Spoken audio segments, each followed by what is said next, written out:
కొన్నిసార్లు ఈ వాక్యం మనల్ని ఎంత ధైర్యపరుస్తుందో తెలుసా? ఇక కృంగిపోతాం, ఎవ్వరూ లేరు.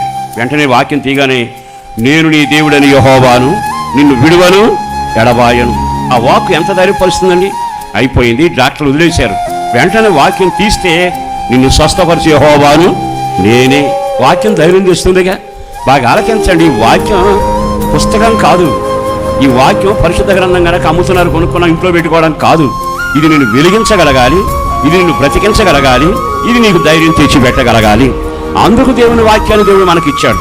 అందుకని నీకు సమయం ఉన్నప్పుడల్లా ఈ వాక్యాన్ని చదవడం మొదలు పెట్టాలి.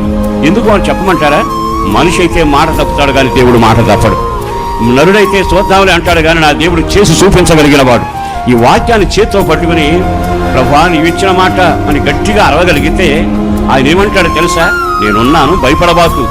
తన మాట ఇచ్చి నెరవేర్చగలిగిన వాడు. నేను నీతో చెప్పాను, నెరవేరుస్తాను.